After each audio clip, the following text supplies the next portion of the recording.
has taken over. Let's go. It's Ferrall. Coast to coast. Steaks, chicks, stacks. You and I are going to make a lot of money. It's Ferrall, coast to coast.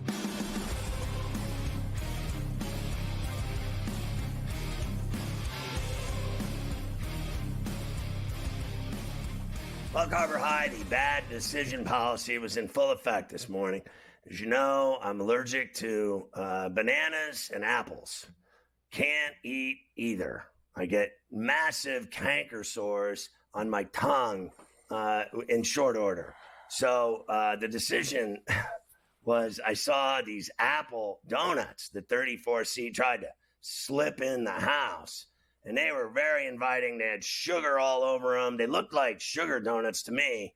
And I ate one of them, and I looked at the package, and it said apple donuts. And within 2 hours, I had like 5 giant canker sores on the back of my tongue, which are right now, causing tremendous grief while doing the show, rubbing against my teeth. When I speak. And I mean, these things are like blisters. And it was another violation of the bad decision policy in full effect at the Varela Palatial. Eating a donut without reading that it was an apple donut, I thought maybe I'd get a break. And it wasn't a pure apple where I would have gotten full-on explosive D for hours on end. Instead, I was given a slew of canker sores in my mouth for my lack of discretion and violating the policy. Well, we all have to make decisions that we live with. Right. You made one there with the donut. You got to check out. I'm going to drink a lot of rum. You squash it. A lot of rum. Wash it down tonight, that's for sure. A couple last things for the hoops. Pacers beat the Mavs 134-127. So the Mavs don't lose at home very often. And they did last night to Indiana. You lose. Nuggets beat the Raptors 121-119. Joker, 28, 14, and 13 last night. That's pretty good, I'd say. 28, 14, this guy has a triple-double just about every other night. So, this is just part of the, lay of the land. I mean, it just happens so often. What else is there? What else is there, indeed? And the Suns beat the Sixers 118-116. Durant had a game winner, whatever. I don't know if you saw any of Paul George. He looked a little rusty, Paul George, I thought. How many did he have last night? Paul George finished with, I just had it open. Hold on. Let me go back to that game quickly. It's important that we look at these numbers. It's important that we know what Paul George did. He had 15. He was 4 of 14 from the floor, 1 of 7 from 3. So he had 15. Maxey, of course, Maxey had 32, but there's only so much he could do by himself. Durant had 35, including that final bucket to give them the win. I think he's settling in there. I really do. I think the Suns look a lot better now than they did last year. Remember at the end of the year they started playing well, and then they were out, blah blah blah. Now they're back and they're healthy, and I think that those 3 guys can play, man. They can play ball. I think they also this year they did a better job in the offseason of expanding the bench a little bit, right? Last year in the playoffs especially, if there wasn't Durant and Booker, Beal out there, there was nothing. They just had nobody that was in the game. Now they at least have a couple bodies that can go in there and give them some burn. Yep. With those guys, and they're 6-1 now, and the Sixers are 1-5. And I know we gave you the Embiid story earlier, but the more they lose, the more people are gonna get upset that he's not playing. I know there's a billion games, but when you're 1-5, 1-6, 1-7. It starts to build a little bit. It couldn't happen to better people, honestly. Couldn't happen to better people. Worry about the Eagles. The Philly fans are so upset that how will they ever get through the day with all the problems that they have with their winning football team and their best player on the basketball team. They've got nothing but aggravation and grief and problems, and they can't figure out who to vote for in their state. So they're nothing but a mess. They're a mess. That is very true. They are. And finally, the Clippers beat the Spurs 113-104. The Spurs blew a 26-point lead in that game. You lose. Spurs were up 26 at the into it, and they lost. So there's no NBA tonight. They are closed for Election Day around the league. So no, the NHL's got plenty of games. Not for anything. NHL's got plenty of games. NBA opening night, and they also don't believe in brain trauma. They don't. No, they don't. So in lieu of games, I figured I'd give you this. Because we're only 2 weeks into the season. There it is. The Celtics are the favorites as of right now. Thunder, Knicks, and then the Mavs, T-Wolves, Nuggets. And then how about the MVP? Give them the MVP, too. What do you got for the MVP? There it is. Shai Gilgeous. I like the Suns at 15-1 to somehow miraculously go to the Western Final. How about them apples? Wow, how about that? Yeah, why not? Getting involved with some NBA futures going on here. There you go. No NBA tonight. Full slate tomorrow night. We'll talk about it tomorrow on Coast to Coast. We do have college football. A lot of college football to do. This is a big night in college football, not just because of the first college football playoff rankings that are going to get released, but Maction's back. You've had to deal all year with these awful Conference USA games.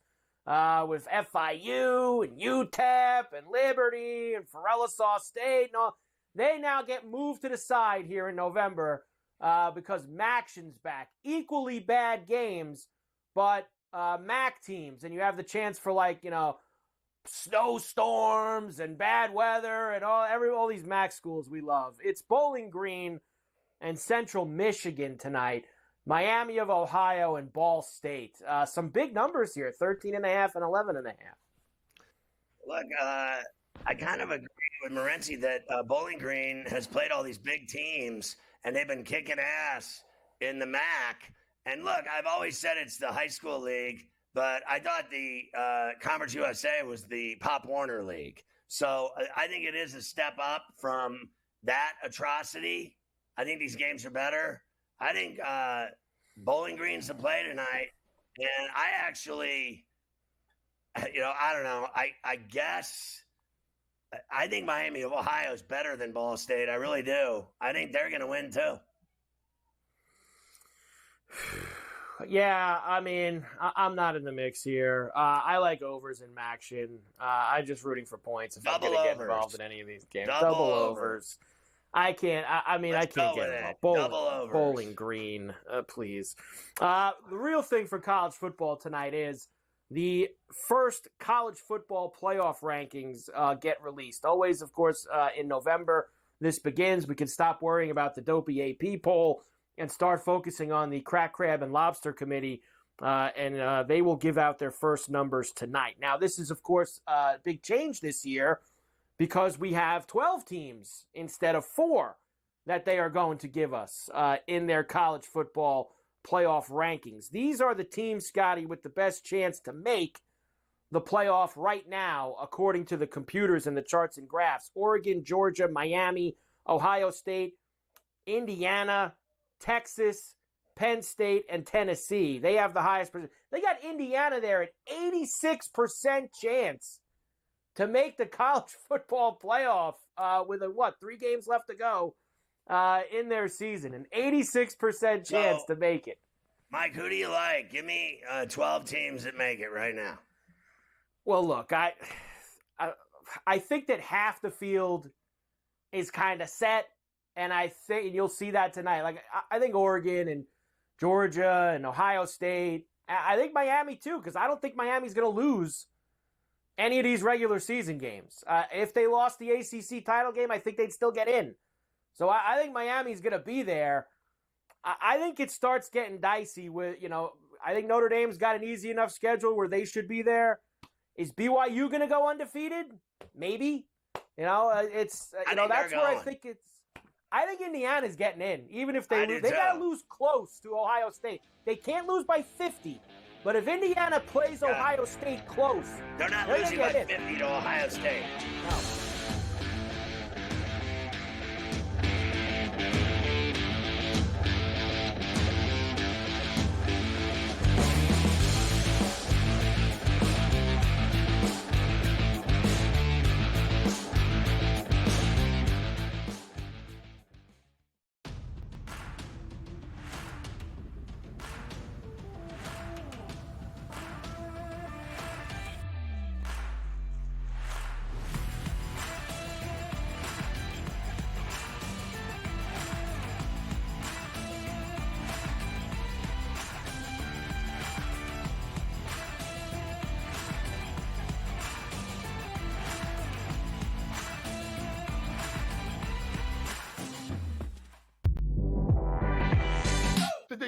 about the play they ran at the end of the game when it was the worst flare screen I've ever seen in the history of basketball.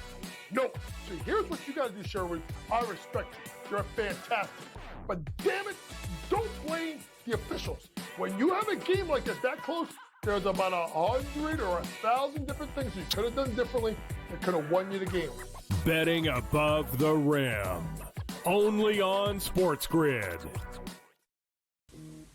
Right here with you on Pro Football Today on SportsGrid. Odds in motion, trying to see what lines have moved throughout the week. Never felt more comfortable in this set than I do for this year. I am ready. I'm just getting angry. The hot takes are going to be here all season long, people. What in the world is going on in Miami, Dom? It's not particularly anything to shy away from just because many people are on top of it. Hot take, hot take. I think this line is asking you once again to take New Orleans. Pro Football Today. Only on SportsGrid.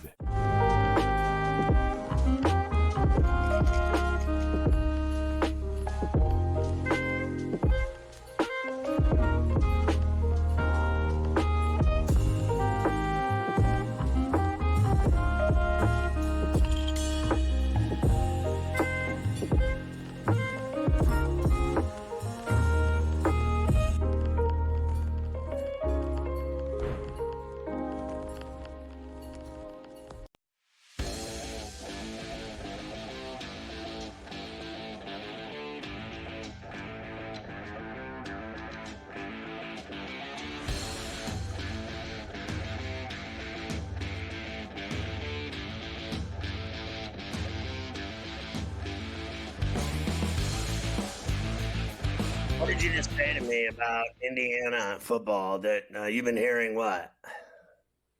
Well, look, you've been seeing some of these guys, and these are like the national college football guys and all that. You know, they all have Indiana. You know, they expect when the first rankings come out tonight that Indiana's going to be 7 or 8 and would be in a slot where they'd be hosting that first weekend of playoff games. I've seen some have them hosting against Notre Dame. I've seen some have them hosting against Texas A&M. I've seen them hosting against a variety of teams, and we still got 4 weeks to go here. This is going to change a lot, but I think the key for Indiana is I think their path to getting in, even with losing to Ohio State, is I think they've got to pulverize Michigan this week at home, like they've been doing to everybody else. I think they got to, and Michigan can't score. You know that. You've seen them plenty. Indiana's got to do what they've been doing and run it up. Get in the 40s like they always do, because Michigan's not going to be able to do it. And if they play Ohio State close, and let's say they lost at the shoe, and they're 11-1 out of the Big Ten, I think they're going to have a shot at that 10, 11, 12 towards the back end of that college football playoff to get in, even with losing and to them. They gotta whack Purdue too. They play Purdue, and that's a rivalry game. It's different. Yeah. It's a lot like, frankly, those military games. They're always better than you think they're going to be. And Purdue and Indiana is always a great game. And Purdue has been awful, but they have had a couple of surprising games. Like, what was it? The game at Illinois or something, right? So, listen, they got to beat Michigan and Purdue and handle their business, because winning in Columbus is going to be a gigantic B. It's going to be a B. It's going to be hard to win that game at the shoe, without a doubt. And, I have my druthers whether they can do it or not. What I want them to do is be in the game.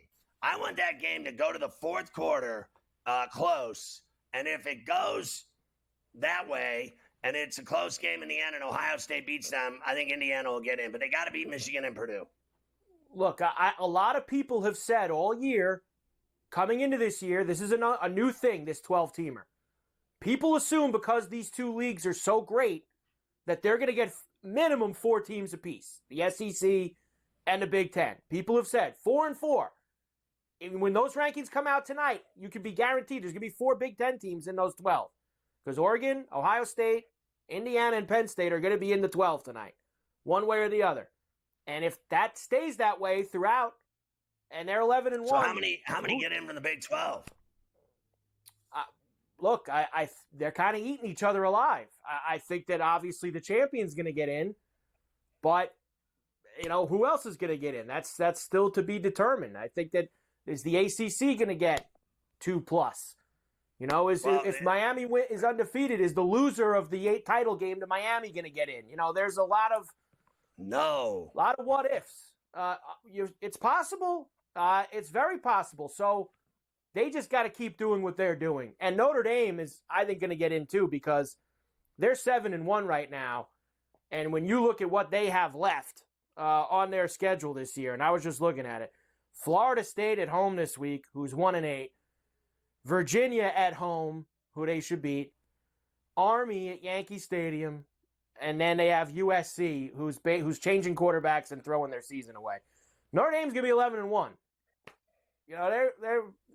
They've had their one screw up this year. I don't think they're gonna screw up again. They've done their screw up early in the season against Northern Illinois. So it's gonna be very interesting. It's gonna be a lot of fun this last month as we get ready for all this. All right, there's only 5 undefeated teams left, by the way.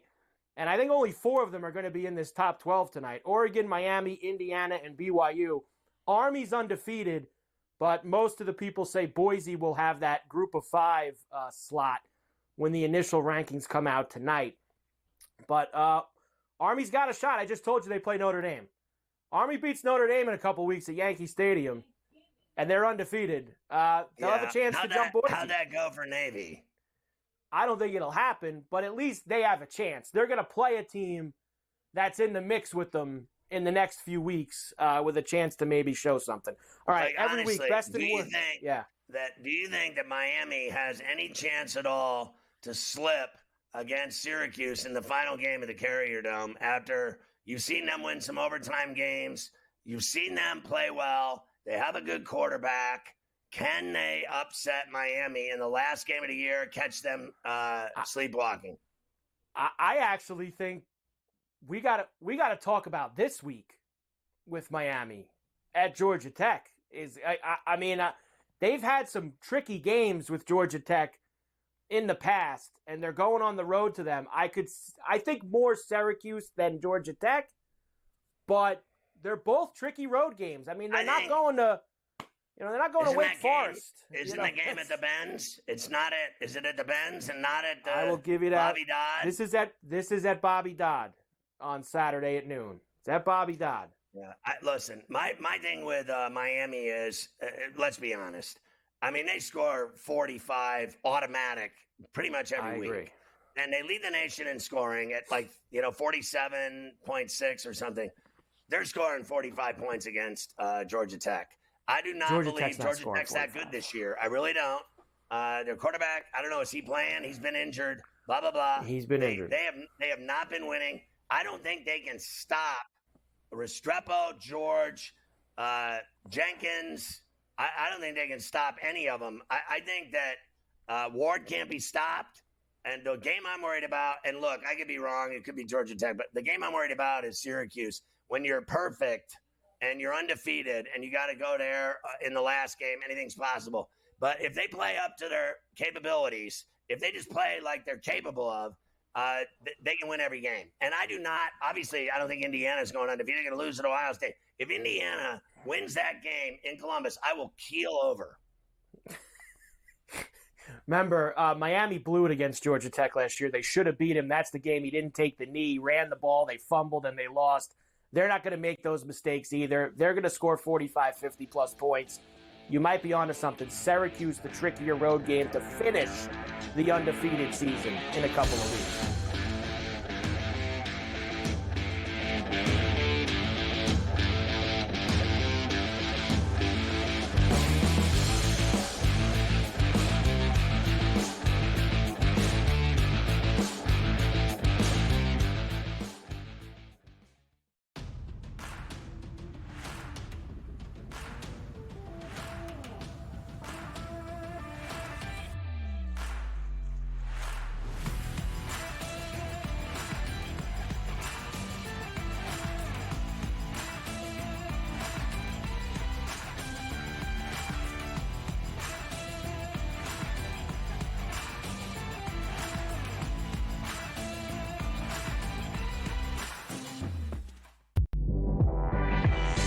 Did they talk about the play they ran at the end of the game when it was the worst player screen I've ever seen in the history of basketball?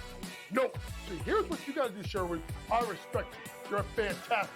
But damn it, don't blame the officials. When you have a game like this that close, there's about 100 or 1,000 different things you could have done differently that could have won you the game. Betting above the rim. Only on SportsGrid.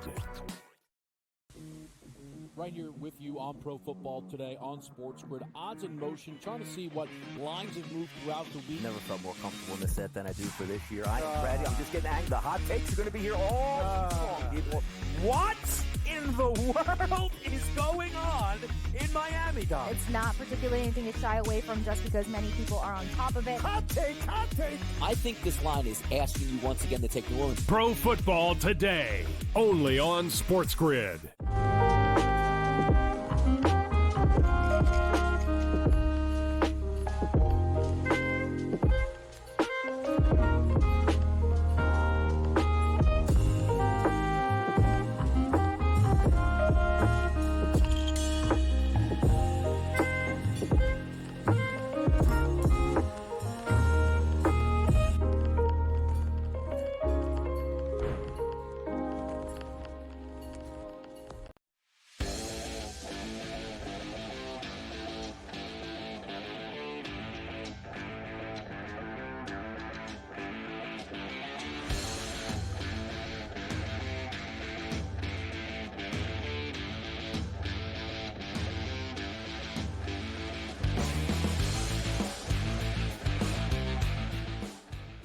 All right, let's do the best and worst.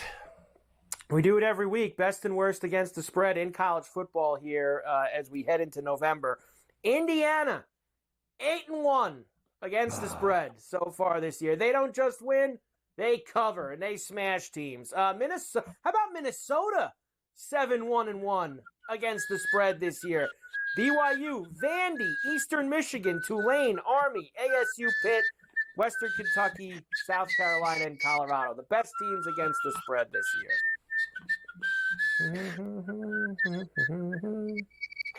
There you go.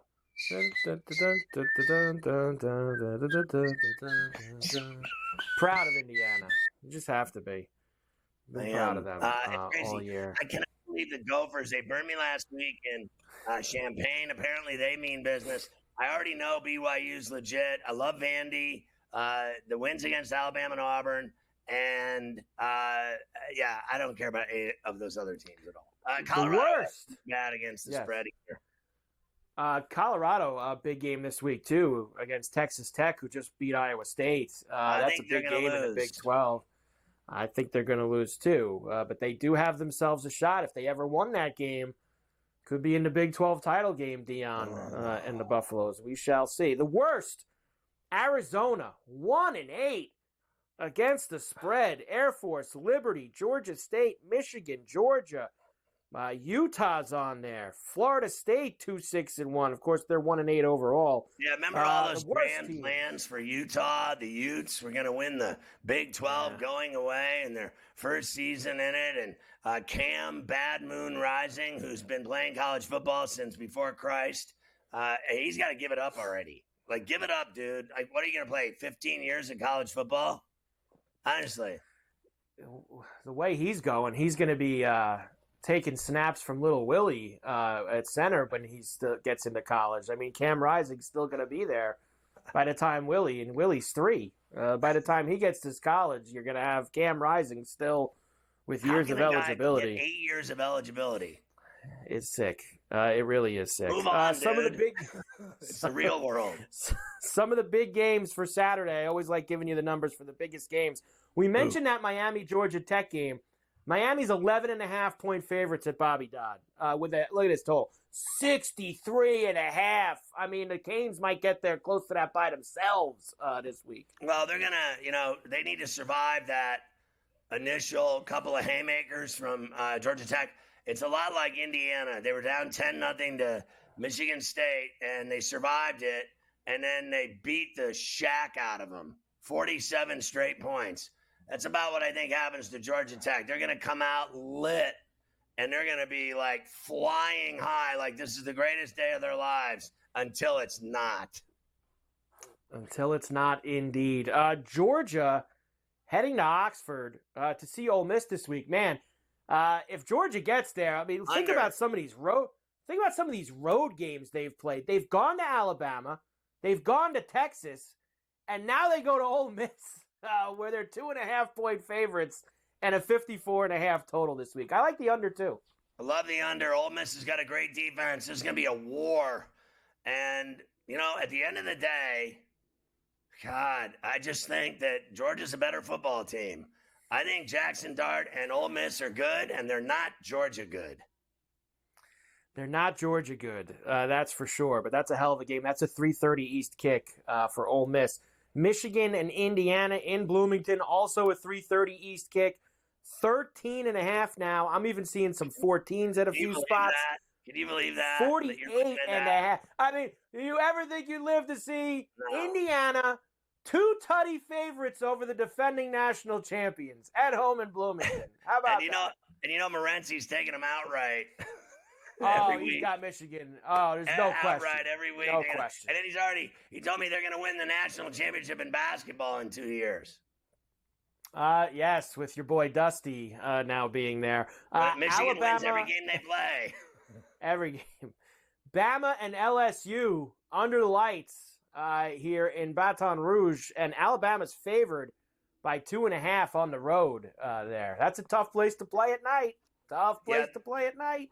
That's an LSU buy for me. They don't lose ever under the lights. Kelly's never lost a game under the lights. It's the only thing he's got going for him in Baton Rouge is that he wins every night game. They should play every game at night. Return of the Holy War, too, late night. BYU 3.5-point favorites at Utah. Huge game late night on Saturday. Huge game. BYU gets it done in Salt Lake, Shakers at Rice Eccles.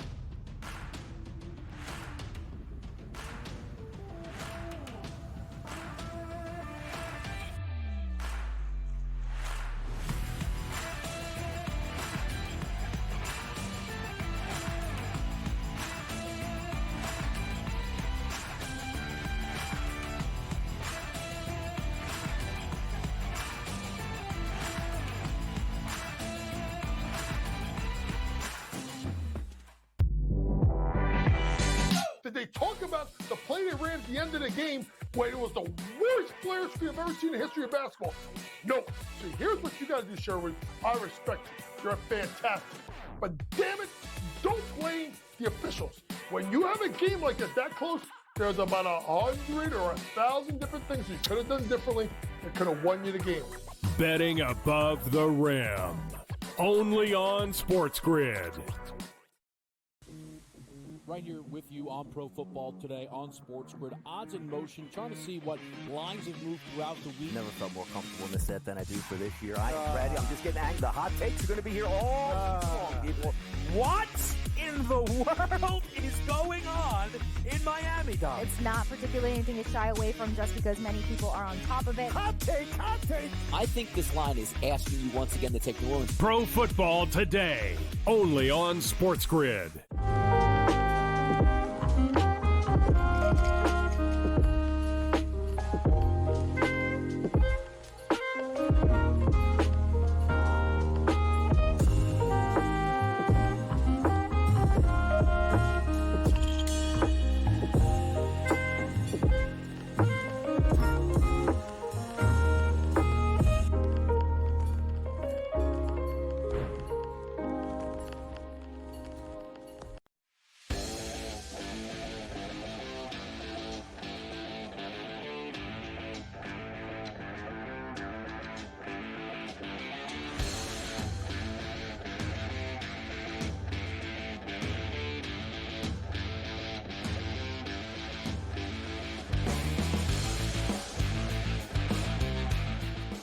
And we are back for El Coast to Coast here on a Tuesday. That's right, it is Tuesday, not Wednesday, not a golf Wednesday, but we still got to get the golf in this week. The swing season is back. They're down in Mexico. Keith Stewart from Read the Line is with us every week, day early this week, because he's so excited about this Mexico field that we have for the worldwide technologies down at Diamante that he wants to get in the mix. Keith, good to see you as always, my man. How are you? Mike, it's great to be with you on this fine election day. I missed you last week so much, I had to do it a day early this week. Let's get at it. Let's get at it indeed, because we are back. We only got a couple left here before we pack up the tent until Hawaii and the tournament and the century right after the new year. So let's try to get ourselves a few winners here to the swing season. We go to Mexico, as I mentioned, for the Worldwide Technology Championship at Diamante. And we have a pretty decent field here, Keith, to be honest, I guess. Gracerman, Cam Young, the Gim Reapers here, Harry English, Bo Hostler, Maverick McNeely. Can Maverick make it through the whole 4 rounds this week? I guess that's something that we have to question, too. What do you think of the field to kick some things off here, Keith? Well, if these guys, they need the points. And if we've learned anything in the week that they are off, is that the PGA Tour is going to make it tougher and tougher for them to keep their cards.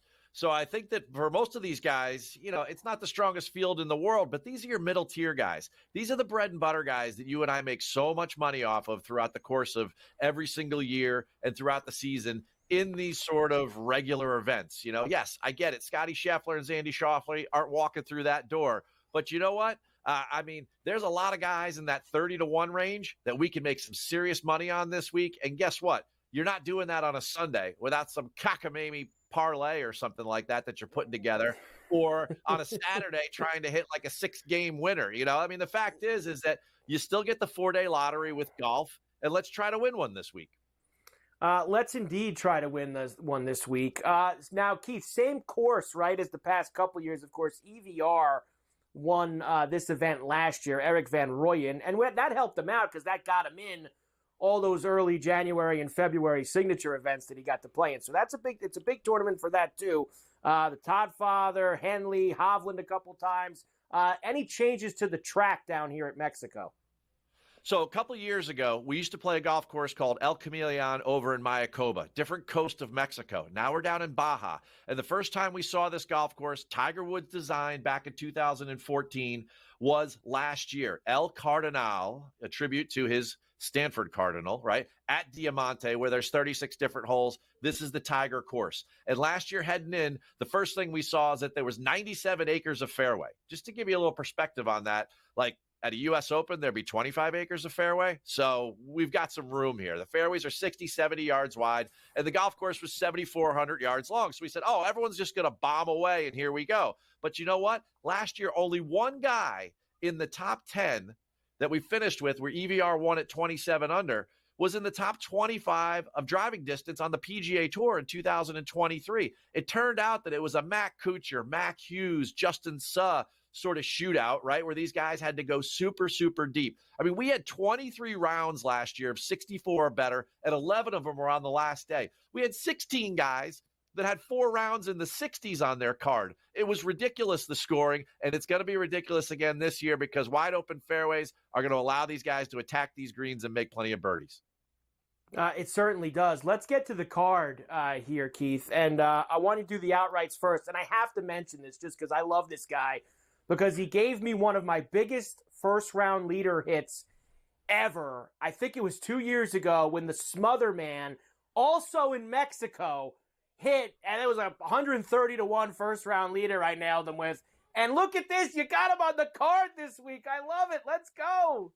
Well, I'll tell you what. Every time I say his name in my head, I always kind of hum Pearl Jam's Nothing Man, right? Smother Man. You just have to say it. It's absolutely fantastic. And you know what's even better? This guy leads the field right now. If you look back just 24 rounds, he's number 1 in this field in tee to green.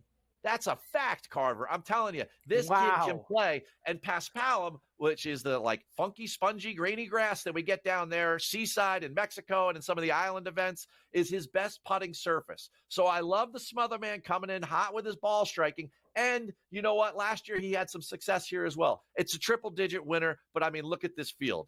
I mean, the favorite is Max Grazerman at 16-1. He's never won. So, I mean, I like our chances of trying to hit a big one here, or somebody in that middle tier like a Harry Hall. Harry Kidd's in the Hall. He's sitting there at 30.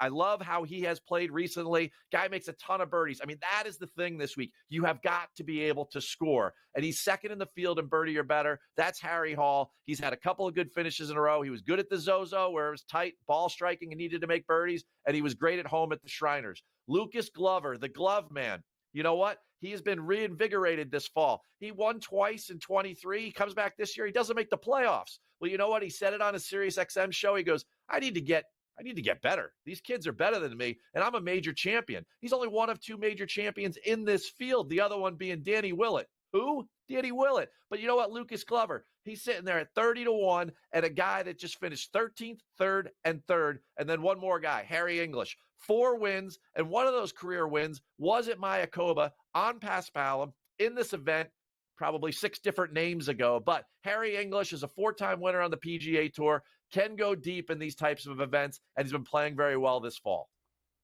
He certainly has, Keith. I like Harry English on my card as well here. Placements for you, including Bo Hostler, who has had a very good swing season.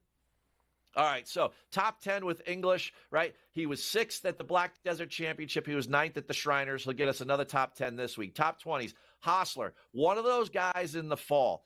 You know how I love to look at these things, make a little bit of comparison. The last 2 years, if you look at what Hostler's done and combine it with his form right now, there's only 2 golfers that are better than him on that list of that rankings that I made. One's Kuchar and the other one's J.J. Spawn. Hostler is a moneymaker in the fall. We love him. Sam Stevens, birdie machine. This guy, he gets hot, and you know what? He's got 2 straight top 25s. He's going to hit another time here, get us a top 20. And then the third guy in the 20s, Jacob Bridgman. Bridgman is another one of those guys, a ball striker, a putter, and he's been on a hot streak lately. I love him. Top 40s, I'm going Joe Highsmith, minus 106. I know a minus number. Hey, we're just trying to win money here, man. You know, it's not about winning. It's about winning money. That's what betting is, right? Vince Whaley, plus 110. Vince was another guy. He was 10th on that list that I created that had Kuchar number 1 and Hostler number 3. Vince has really improved his putting, and I like his chances to score and go deep here. And then the other one, Smotherman for a top 40, plus 163. Hey, he finished T23 here last year, right? The guy can score and make birdies on this golf course. JoJo Highsmith, who, of course, is the hole-in-one master of 2024. As everybody knows, our boy JoJo has had quite the year with that. All right, head-to-heads, who are we going after? We're going after Mav McNeely. You brought him up in the Open, right? And Bo Hostler's going to take him down. You know, Mav McNeely, he's ranked 35th in the field for birdie or better.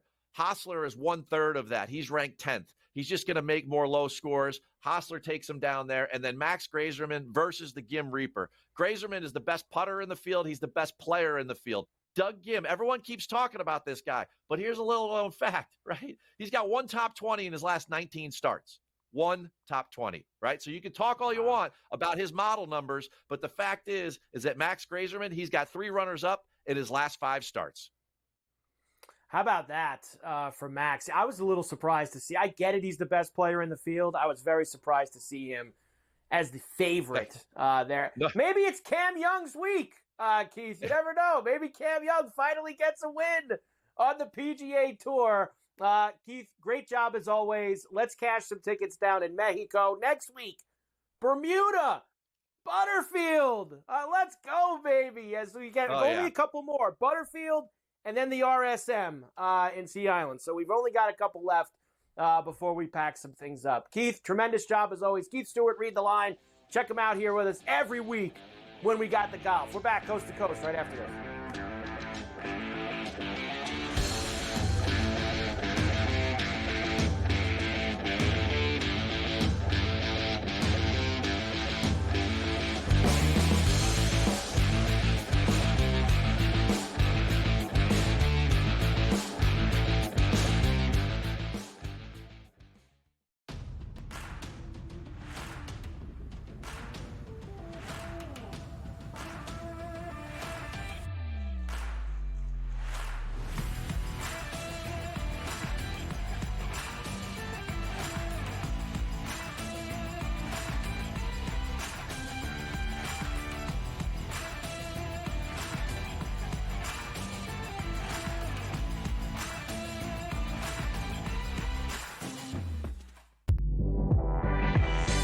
Did they talk about the play they ran at the end of the game when it was the worst player screen I've ever seen in the history of basketball?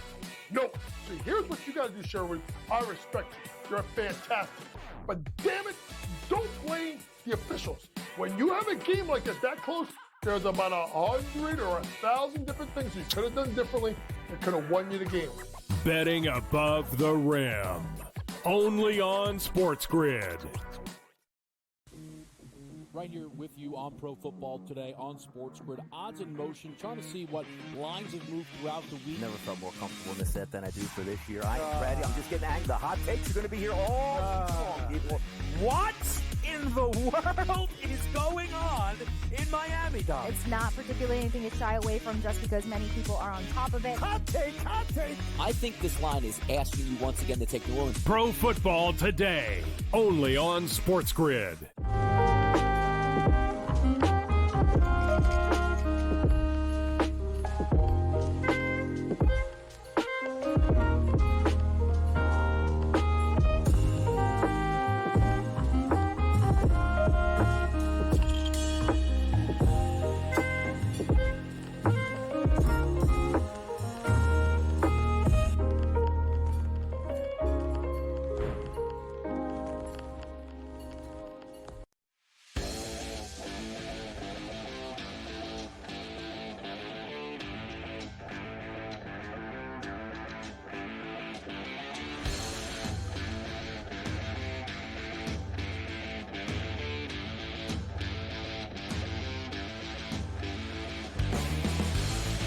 All right, you got the golf in with your boy Stewie. You're styling Los Cabos. I love it down there. I've been there many times. Great spot, good golf there, man. I played some great golf courses in Cabo.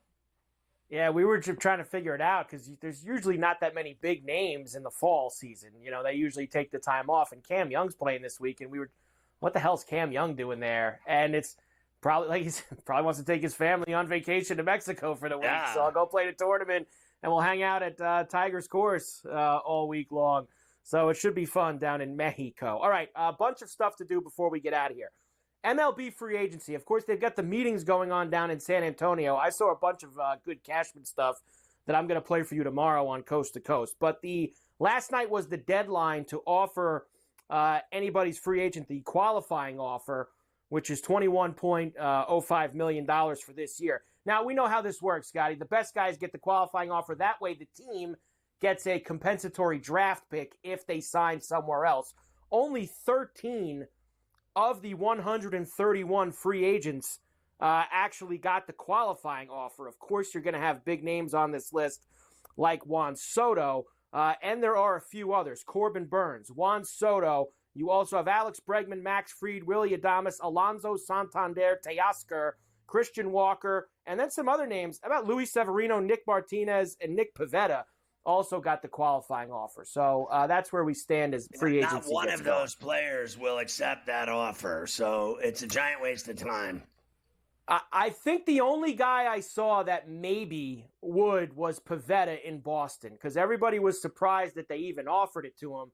I don't think Pivetta is going to get $20 million on the open market this year. So I guess there's a chance, because he stinks, to be quite honest with you. I guess there's a chance he might take the 1 year, $20 million. But most of those guys are going to decline, and their teams will get draft picks if they go somewhere else. So that's how it's going to work. The Yankees, Cashman said the Yankees wanted to keep Cole but didn't want to add the fifth year.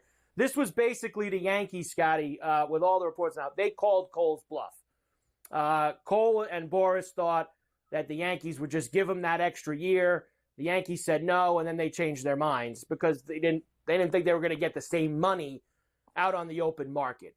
He's a Yankee now. There's still 4 years left on his deal. That's pretty much all that it is for Garrett Cole. And I don't blame him, honestly, because then they'd all want pictures of his elbow, right? They'd all want to give him physicals and look at what he's got in there.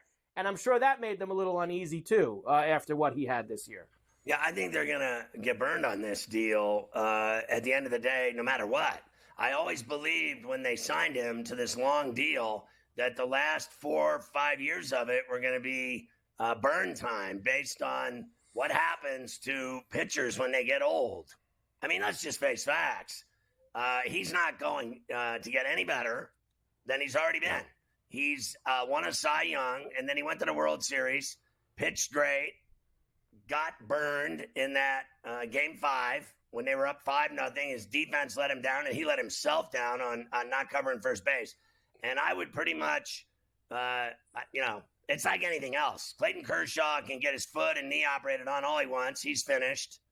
And he might have a 1 or 2, 3 good starts a year left in his body. But I'm not talking about Cole. I'm talking about Kershaw. Cole, I think, will have 1 good year left in him. And I think it'll be 3 years of him getting lit up. I think he already gives up home runs left and right. He is a big game pitcher. He's definitely got a 4-seam fastball, which will start slowing down because he's getting older. And that's just all there is to it.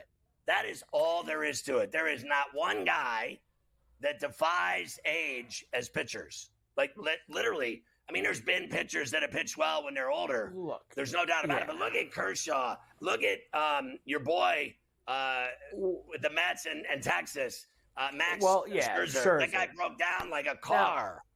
Well, I was going to bring these two guys up for this reason. Now, Cole just turned 34. So he's 34 years old. He just turned 34 in September. If you look at Verlander and Scherzer, you know, they still gave you some gas between 35 and 37. You know, they still had it a little bit. Then they hit a wall. I don't know. They've hit a wall. They both have hit a wall and they're finished. When you talk about Cole at 34, is he still going to get in that zone that they did from 35 to 37? I think that's the question that you got to ask yourself. And then they'll get enough out of the deal. That's the thing. He missed 2 months this year. Now what's going to happen in what has he got? 4 more years, right? What is going to happen to his arm? Just like you said before, they all want to look at his elbow. He's not showing anybody his elbow. The Yankees know what's going on in that elbow, and they already gave him all that money. They just didn't change it. They already had given him the money. Nobody was going to give him $150 million if with looking at his elbow off of this year. So he's still their best pitcher. He's still their best pitcher. It's going to go like this. Slow, steady decline. And from 35 on, that's just all there is to it. And that's expected. All right, college rack. We talked about Gonzaga. They destroyed Baylor last night. Ohio State beat Texas. That was a pretty good game. UCF upset Texas A&M. Duke beat... okay, go ahead. Go ahead. Honestly, timeout. I got 5 left. I haven't even used one. Yeah. This group of morons, they charged the floor after they beat the number allegedly 13 team in the country. Now, there's nothing worse than the first poll in college basketball that ranks teams that haven't played yet. But is there anything more embarrassing than rushing the floor when you beat a number 13? There should be a rule, real simple. You got to rush the floor only if you win a game against the top 5 team. When you beat a alleged number 13, you are the male organ of the month club. I mean, you charge the floor for some game against Texas A&M basketball? Honestly, that's embarrassing. I thought that was pretty weak, too. Cooper Flagg had 18 points in his debut for Duke. And did you see that flush dunk he had? He came up the middle and he just stuffed it in the guy's face. I mean, that kid is going to be unbelievable. 5 9, for the 7 Blue boards, 3 steals. He does it all. He's unbelievable. Kansas beat Howard. Alabama destroyed UNC Asheville. There's a bunch of games tonight. I'll give them to you in leftovers. I'll give you the couple of straggler college basketball games and the hockey. There's a lot of hockey tonight, so I'll give you all of that in the left. They don't care about election day. Games last They're night. playing Both hockey of them tonight. I lost. Plenty of games in hockey tonight.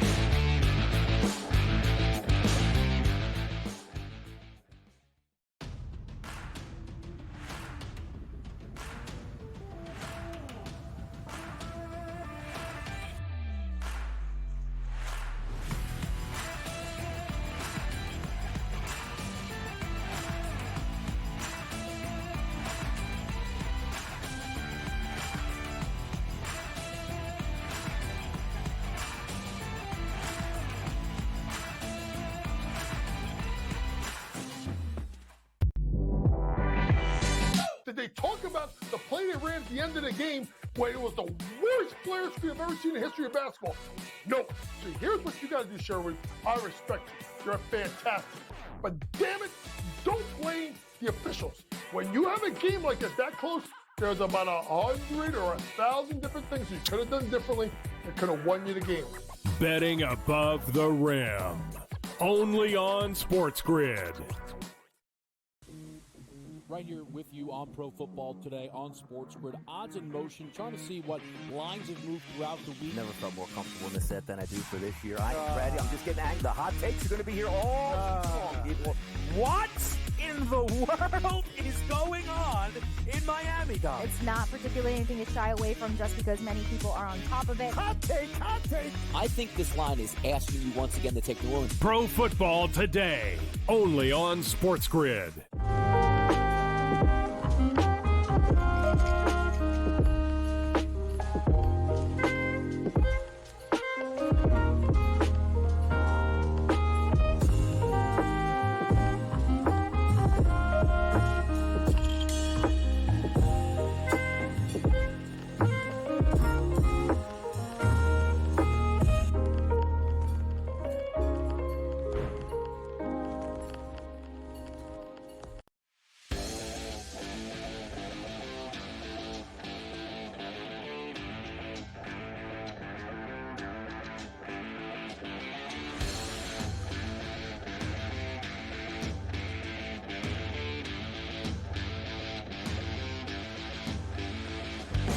Right, leftover time.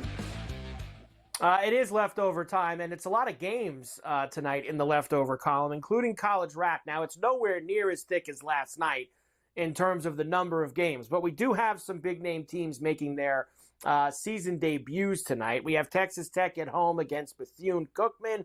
We have Kansas State at home against New Orleans. Arizona State at home against Idaho State. BYU against Central Arkansas. Washington late night against UC Davis. They're up in the Pacific Northwest. Yeah, I think Washington handles their business. BYU, that's a pretty thick number there at 32.5. Arizona State will beat Idaho State and cover. K-State's going to rake them. I think, I'm worried about that 31.5 with Texas Tech in Lubbock, to be honest with you, against Bethune-Cookman. That might be a little hairy there. I almost said 31. What was it, 30 and a hook, and they lost by 33? 32.5. I mean, these are just sick numbers that you're getting involved with. Hockey. Everybody loves hockey. Both games were 3-0 last night. Devils beat the Oilers. Kings beat the Predators in hockey. But there's a ton of hockey tonight. Let's do it. Ottawa's in Buffalo against the Sabres. Boston and Toronto getting together up there. Calgary is in Montreal against the Canadiens. And we have the Flyers and the Hurricanes in Carolina. Wow, very exciting stuff. I just wanted to look at that real quick. In terms of, I like Ottawa on the road. I like the Leafs at home. I like Calgary on the road. And I like the Canes in Raleigh. And what do we got here? Is it the Penguins at the horse track against the Islanders tonight? Are you kidding me? Doing. Yes, that's what I'm doing. It is. Forget the election. We've got the Penguins and the Islanders.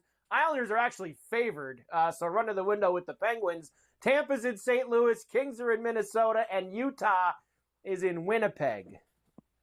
I like the Penguins, the Lightning, the Wild at home. They're 8-1-2.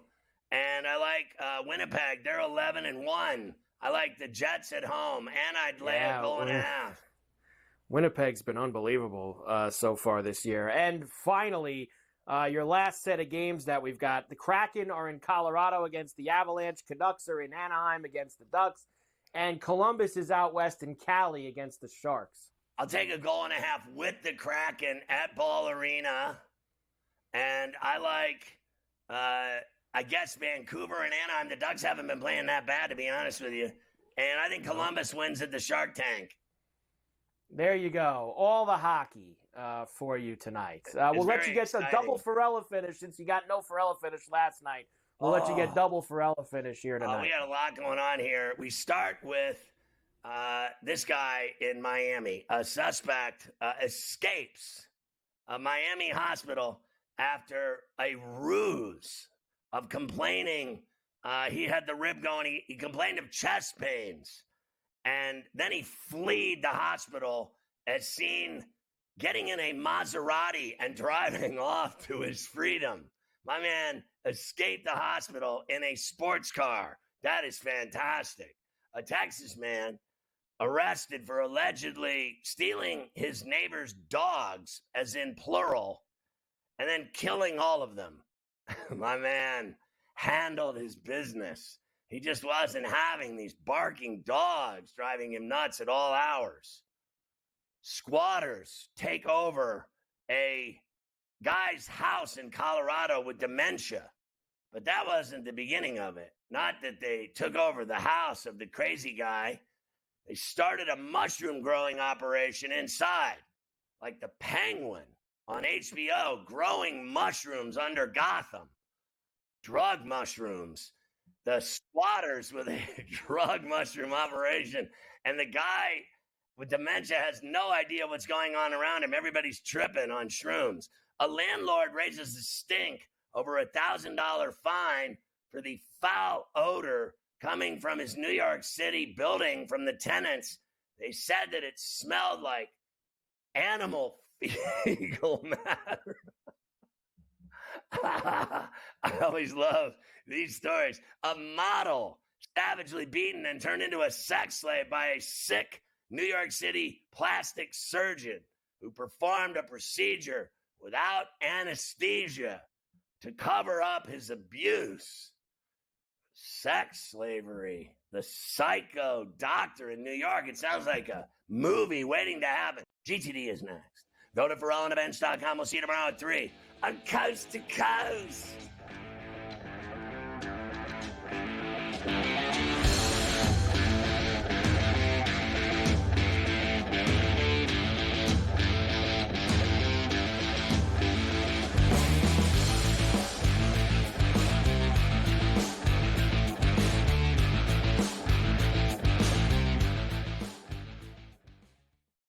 Contest show in the land. The Las Vegas Football Contest Show focuses on Circa Sports Million, Circa Survivor, and the Westgate Super Contest, handicapping the games and releasing our contest picks every week of the season. With 2 former Super Contest winners, Brady Cannon and James Salinas, a former NFL player, Mike Pritchard, and over $1 million in contest prize money won combined, the Las Vegas Football Contest Show will have you prepared this season like none other. Carlos Alcaraz has won the last 2 Grand Slam titles at the French Open on the clay and at Wimbledon earlier this summer. He enters as the favorite. You have a bunch of depth there. Francis Tiafoe, Ben Shelton, they will likely play in round 3. The winner would play Djokovic, most likely, which would be an incredible match. I like Ben Shelton as a sleeper. If Djokovic is hurt, you never know. I think Shelton's actually the guy that gets hot. The conditions favor him. The early line, only on SportsGrid. When you're really, really amazing like this, people kind of take it for granted. Same with Ohtani, right? People will sort of see, oh, Ohtani did this, Ohtani did that, and it sort of, becomes normalized a little bit. But to put in context, Aaron Judge joins the 1,000 hit club, reaches, gets it done. So earlier this month, he was the fastest player to reach 300 home runs ever. Sports Rage Late Night, only on SportsGrid. The leftover language would be the million shy of what Jefferson makes Jefferson a better player. If you want to believe that, I'm not sure I buy that he's that much better than CeeDee Lamb. Tony Pollard's gone. He's now with the Titans. I was with the Titans a couple weeks ago. He'll be their starting running back there. They're going a different direction in Dallas, but it's all about CeeDee Lamb right now, the first of the other deals that they have to get done. Ferrall Coast to Coast, only